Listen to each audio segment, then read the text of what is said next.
Show में आपका स्वागत है। मैं हूं आपके साथ मुनव्वर आलम। इस शो में आज हम बात करेंगे कि ज़ायरा वसीम दंगल गर्ल ने क्यों आखिर कह दिया बॉलीवुड को खैराबाद।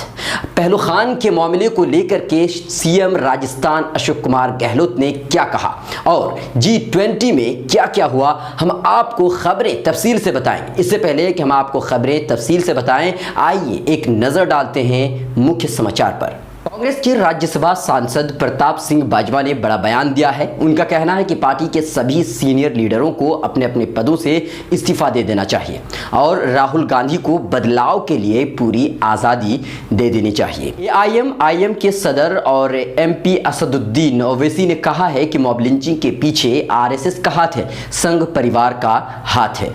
उत्तराखंड के मुफ्ती रईस अहमद के खिलाफ इश्तियाल अंगेज तकरीर करने के जुर्म में मुकदमा दर्ज कर लिया गया है। कुछ दिन पहले एक धरना में खिताब करते हुए मॉब लिंचिंग को लेकर के उन्होंने कहा था कि हमारे पास भी जवान है, हम भी हमला कर सकते हैं, हम भी मार सकते हैं, लेकिन हम अमन चाहते हैं। यूपी के CM योगी आदित्यनाथ रविवार को मुरादाबाद के दौरे पर थे तो वहां के जिला प्रशासन ने दर्जनों पत्रकारों को एक रूम में बंद कर दिया ताकि कोई भी कमी और खामियों को लेकर के सवाल ना उठा सके। TMC के MP नुसरत जहां के बारे में मीडिया ने फर्जी खबर चलाई थी। उन्होंने कहा था कि देवबंद ने नुसरत जहां का निखिल जैन से शादी के लेकर के फतवा जारी किया है। हालांकि तहकीक से ये बात सामने आई है कि इस तरह का कोई भी फतवा देवबंद ने और ना ही किसी मुफ्ती ने फतवा जारी किया है। नुसरत जहां ने खुद भी इस बात को स्वीकारा है कि इस तरह का कोई भी फतवा किसी ने जारी नहीं किया है। अब खबरें तफसील से। बॉलीवुड एक ऐसी दुनिया है जहां हर कोई अपने कदम जमाना चाहता है, मशहूर होना चाहता है, पैसे कमाना चाहता है, पर इस दुनिया में जाने के लिए कई तरह की दिक्कतों का सामना करना पड़ता है। कई लोग तो परेशानियां उठाने के बावजूद बॉलीवुड में नहीं जा पाते, उनका ख्वाब ख्वाब ही रह जाता है, हकीकत नहीं होता।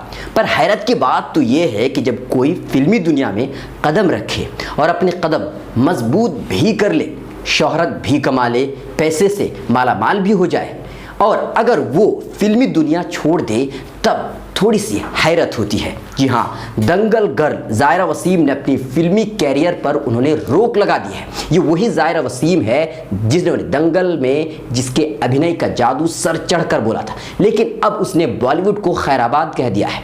ज़ायरा वसीम ने कहा कि उन्हें महसूस हुआ कि भले ही मैं यहाँ सही तरीके से फिट हो जाऊँ, लेकिन मैं इस जगह के लिए नहीं बनी हूँ। ज़ायरा वसीम ने एक लंबे से पोस्ट में उन्होंने कहा कि 5 साल पहले मैंने एक फैसला लिया जिसने मेरी ज़िंदगी हमेशा के लिए बदल दी। मैंने जैसे अपने कदम बॉलीवुड में रखे, इसने मेरे लिए लोकप्रियता के दरवाजे पूरी तरह से खोल दिए। ज़ायरा वसीम ने लिखा कि मैं लोगों के ध्यान का मुख्य चेहरा भी बन गया। मुझे सफलता के विचार के तौर पर लोगों के सामने पेश किया जाने लगा और अक्सर नौजवानों के लिए रोल मॉडल के तौर पर मेरी पहचान होने लगी। ज़ायरा वसीम ने कहा कि हालांकि मैंने कभी भी ऐसा करना या ऐसा बनना नहीं चाहा था, खास करके सफलता एवं विफलता के मेरे विचारों के संबंध में जिन्हें मैंने समझना एवं खोजना भी शुरू ही किया है, स्वीकार करती हैं कि उन्हें जो पहचान मिली है उससे वो नाखुश है। उन्होंने कहा कि बहुत वक्त बाद अब ऐसा लग रहा है कि कोई और बनना चाह रही थी पर मैं कोई और बन गई। मैंने चीज़ों का भी समझना शुरू ही किया है, इसलिए मैंने अपना समय, कोशिश और भावनाएं दी और नई जीवन शैली पर पकड़ बनाने की मैंने कोशिश शुरू की है। मुझे अब महसूस हुआ कि भले ही मैं सही तरीके से यहाँ फिट हो जाऊँ, लेकिन मैं इस जगह के लिए नहीं बनी। उन्होंने कहा कि ये क्षेत्र यकीनी तौर पर मेरे लिए ढेर सारा प्यार, सहयोग और सराहना लेकर के आया, लेकिन साथ ही इसने मुझे अज्ञानता यानी कि अंधेरे के रास्ते में धकेल दिया। मैं चुपचाप और अनजाने में ईमान के रास्ते से भटक गई थी, क्योंकि मैं लगातार मेरे ईमान के बीच आने वाले माहौल में काम कर रही थी और मेरे धर्म के साथ साथ मेरे रिश्ते भी खतरे में पड़ गया था और इसीलिए मैंने इस दुनिया को खैराबाद कह दिया। देश में ऐसा लगता है कि सरकारी अफसरों को मारना एक आम सी बात हो गई है। जी हाँ, बीजेपी के कार्यकर्ता बल्ला विकेट से अफसरों पर हमला बोलते हैं, लेकिन वहीं अब तेलंगाना के TRS पार्टी के MLA के भाई भी इस दौड़ में पीछे नहीं है। टीआरएस भी अब इस बात समझ चुकी है कि बीजेपी जब अफसरों को पीटती है तो विधायक भाई बचा लेता है, या इसीलिए टीआरएस के एमएलए के भाई ने तेलंगाना में भूमि विवाद को लेकर के कोमराम भीम आसिफाबाद जिले के एक गांव में वन विभाग की एक महिला अधिकारी पर रविवार को हमला कर दिया, जिसमें वो घायल हो गई। इस घटना के सिलसिले में टीआरएस के एक विधायक के भाई को गिरफ्तार भी किया गया है। इस घटना का एक वीडियो वायरल हो रहा है, जिसमें देखा जा सकता है कि कैसे भीड़ महिला अधिकारी पर हमला कर रही है। यह हमला गन्ने से किया जा रहा है, यानी बैट बल्ला फिर उसके बाद गन्ना। भाई, अलवर लिंचिंग केस में पहलू खान और उनके बेटों के खिलाफ चार्जशीट दाखिल करने के बाद कांग्रेस सरकार पर कई सवाल उठ रहे थे, पर अब राजस्थान के मुख्यमंत्री अशोक कुमार गहलोत ने इस मामले से पल्ला झाड़ लिया है। उन्होंने ट्वीट करते हुए लिखा है कि इस मामले की जांच बीजेपी सरकार के दौर में हुई थी, इसलिए इस मामले से हमारा कोई भी रिश्ता नहीं है, इसमें कोई हाथ नहीं है। हम आपको बता दें कि कांग्रेस वही सरकार है जो मॉब लिंचिंग की कहानी सुना करके मुसलमानों का वोट लेने में कामयाब रहती है, और जब काम करने का वक्त आता है तो सारा इल्जाम बीजेपी पर दे मारती है।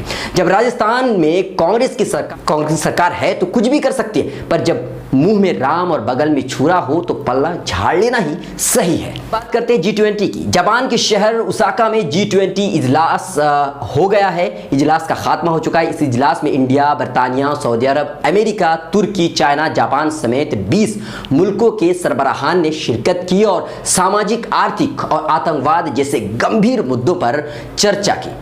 इस मौके पर इंडिया के पीएम नरेंद्र मोदी ने सऊदी अरब, तुर्की, अमेरिका, जापान के हुक्मरानों से मिलकर के दो तरफा संबंध पर बातचीत भी की। तुर्की के राष्ट्रपति रजब तैयब एर्दोगान ने G20 इजलास में कई सारे मुद्दों के साथ साथ मिस्र के साबिक सदर डॉक्टर मोहम्मद मुर्सी की मौत का मसला भी उठाया। उन्होंने कहा कि 17 जून को हुई अदालत में मुर्सी की मौत कुदरती नहीं है, बल्कि साजिश का हिस्सा है। आलमी लीडरों को इस मुद्दे पर चर्चा करने की जरूरत है।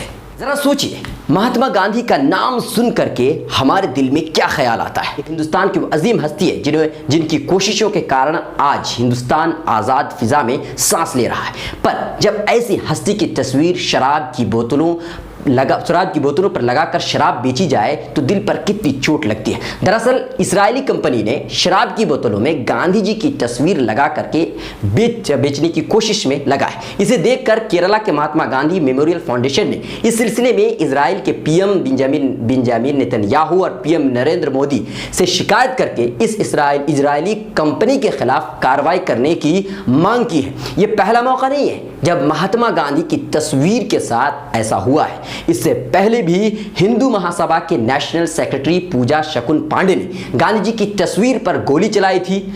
हमें गांधी जी की और गांधी जी जैसे अजीम हस्तियों की इज्जत करनी चाहिए, क्योंकि ये वो लोग हैं जो हमारे देश को आज़ाद करने में उन्होंने अपनी पूरी जिंदगी लगा दी। आज तक के लिए इतना ही। मिलत टाइम्स की वीडियोस देखने के लिए यहाँ क्लिक करके सब्सक्राइब करें और हाँ, बेल आइकन जरूर दबाएं। अगर फेसबुक पर देख रहे हैं तो पेज लाइक करें।